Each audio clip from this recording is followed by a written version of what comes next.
Alors voilà, tu débarques dans ton nouveau lycée, première journée, et déjà tout le monde ne parle que d'une seule chose, les jeux de combat. Parmi lesquels les deux plus grands sont Tekken et Street Fighter. Tekken avec des personnages qui viennent des quatre coins du monde et qui parlent chacun leur langue, et pourtant miracle, tout le monde se comprend parfaitement. Street Fighter en revanche c'est un peu différent. Des catcheurs énormes, très poilus, et des moines capables d'allonger leurs bras sur 3 mètres. Je préfère Tekken. Ok Thomas, c'est parti pour Tekken.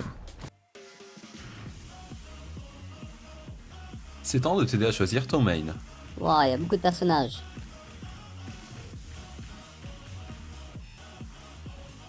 King, un orphelin devenu catcheur professionnel pour reprendre le rôle de son mentor disparu et continuer à financer l'orphelinat. Bref, un catcheur au grand cœur. Ouais, je sais pas, j'aime pas trop les tigres. C'est un jaguar. Chut. Ouch. Bon, on trouve quelqu'un d'autre. Oh, il est sacrément baraqué. Qui ça? Lo? Le Bruce Lee des jeux de combat, enfin plus ou moins, parce qu'après l'échec de son dojo et de son restaurant, disons que ses finances ne sont pas au top. Ouais, je sais pas si j'ai envie de jouer le personnage pauvre. Bon, allez pour quelqu'un d'autre. Attends, Qui ça? Paul? il a l'air fort. Un expert de judo, le meilleur ami de Lo, et un des rares combattants à avoir tenu tête à Kazuya Mishima, le grand méchant du jeu. Oh, il fait peur. Alors, tu choisis qui? J'aime bien Paul, Bon choix. mais pas avec ses jeux. Attends. Et là? Parfait. C'est qui lui? Oh, c'est Noam, meilleur joueur de Kazuya dans le lycée. Allez, viens me battre toi. Non, Thomas! I'll kick your ass!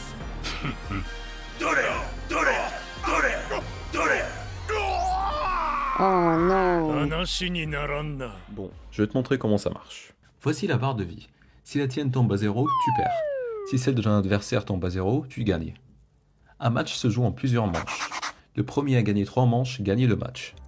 Chaque personnage possède des dizaines d'attaques. Par exemple, Paul possède 2 attaques célèbres, le Death Fist et le Demolition Man, aussi appelé le Demoman. Mais comment on fait ça? Et c'est là qu'on parlera de la notation Tekken. Les directions sont indiquées par des lettres, les boutons par des chiffres. En total, il y a 8 directions et 4 boutons d'attaque. Par exemple, le Demoman c'est un D ou down 4, 2, 1 plus 2. 1 plus 2. 1 plus 2, c'est 1 et 2 en même temps. Chaque attaque possède des frames, les durées que prend l'attaque pour sortir, et l'avantage ou le désavantage de l'attaque quand elle est parée. Si une attaque est à moins 10 frames ou moins quand elle est parée, l'adversaire peut la punir.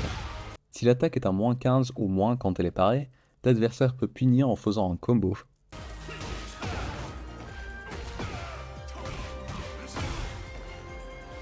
Avec le temps, on apprend quelles attaques sont punissables. Une autre situation où on peut punir est quand l'adversaire whiff une attaque. Whiff, c'est quand l'adversaire attaque en air. Dans ce cas, on a un avantage de frame qu'on peut exploiter pour le launch. Et comment faire un combo? Un combo commence par un launcher et puis une séquence d'attaques spécifique au personnage. Un combo débutant pour Paul commencera par DF2, son launcher, 3-2, 3-2, maintient la direction arrière pour entrer en backsway, 1 plus 2, et finalement QCF2 ou le Death Fist. Ça a l'air trop difficile. Et oui Thomas, c'est pas simple les combos. Mais maintenant que tu sais comment ça marche, c'est temps de combattre Noam. Je suis prêt. Finish this!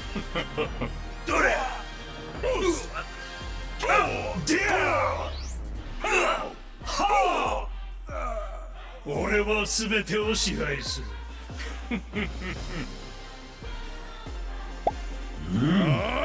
Strongest in the universe! Let's go, Tellygood!